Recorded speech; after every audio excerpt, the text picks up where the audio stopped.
Hey guys, welcome back to my channel. Happy Sunday, everyone. So this video I'm going to talk about how to find file hash value, okay, in a specific algorithm. Like for example, let's say you want to find the hash value of a file, okay, in MD5 algorithm. I can do that. That's what I'm going to show you in this video, okay, and particularly in Windows operating system. Okay, there are a lot of online open source intelligence tools also you can use, like VT, Virus Total, and other tools as well.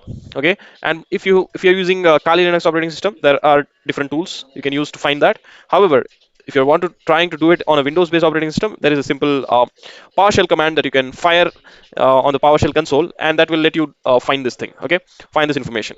Yeah. Also, this is important aspect of cybersecurity. Okay, which is also called as reconnaissance or information gathering, where finding a hash value plays a very important role. Okay, that's because I mean it's useful for both attackers as well as the defenders. Okay, as in I mean the cybersecurity professionals working in ID organizations. Okay, that's because like I said, information gathering, which is also known as reconnaissance, which is the very first phase of all the cyber attacks that is carried out by attackers. Okay, where they tend to collect data about the target. Okay, this data can include information about the target's network architecture, system configurations, and related potential vulnerabilities. Okay, so as well, like if you talk about this is how this particular thing, finding of hash value, plays important role for a cyber attacker. Okay, however, in case of a defender, cyber defender, I mean who's defending those cyber attacks, okay, for that person, how this finding of hash value plays important role is that, like, he can use it for integrity verification. Okay, because hash values are used to verify the integrity of files. Okay, for example, if a file is altered in a way, okay, its hash value will also change. It will keep changing frequently. Therefore, by comparing the hash value of a downloaded file with the expected hash value, you can confirm whether the file has been tampered or not. I mean, during transmission. Okay, as well as even these file hash values are very important for authentication purposes.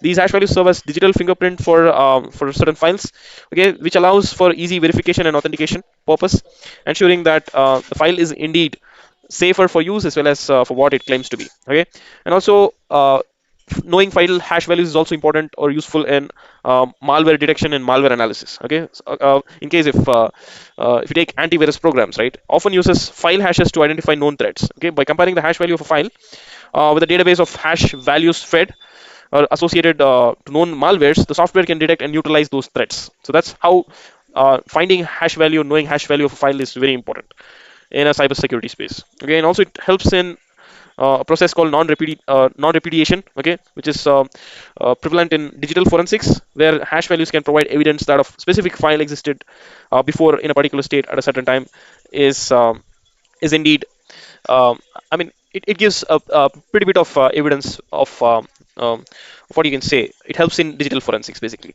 Okay, that is, hash values can offer evidence that a specific file existed in a specific or in a particular state at a certain time. Okay, to capture timestamps. Okay, on a forensic investigation. Okay, as well as these hash values as well used in secure file exchange between systems to ensure that the files being transferred remain intact and unaltered. These are some of the important I mean aspects of knowing hash value of a file. Okay, so let's quickly get started to the practical part. Since I've given you a bit of theoretical explanation or insight about how much of importance this knowing of file hash value carries. Okay, so let's quickly get started into the practical part, guys. So all you need to do is on your Windows operating system. Okay, let's say this is the Excel file.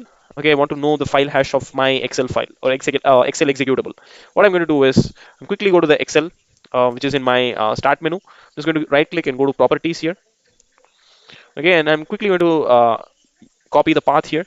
Okay, copy the path of the file and quickly launch my PowerShell terminal or PowerShell console, run it as an administrator. And what I'm going to do is I'm going to use a lightweight command, okay, which is called as Cmdlet commandlet, lightweight command line utility. Okay, that PowerShell in the PowerShell environment specifically, which is called as get command line. Sorry, get commandlet. Okay, which is called as Cmdlet. Basically, there are a lot of functions that you can use within this get feature, and one such is called as get file hash. Okay, and then here what I'm going to do is I'm just going to quickly copy over the file path of the Excel sheet, and after that I will give another switch called algorithm. And for example, I want to specify I want to know the hash value in MD5 algorithm format. I'll just type or specify MD5 here. Quickly go maximize this for you. And as soon as I hit enter, guys, I see the algorithm here as well as the hash value. You can see here. Okay. That's how simple it is, guys. And if I want to find the value in SHA-256 format or SHA-256 algorithm, I can copy this again. Just replace MD5 with SHA-256 and hit enter. There you go, guys. I'm getting that as well. That's how simple it is. By just quickly firing a PowerShell command, you get this information. So this is also called as information gathering, as I said before in the earlier part of the video, which is useful for both, cyber defenders as well as it's also used by cyber attackers.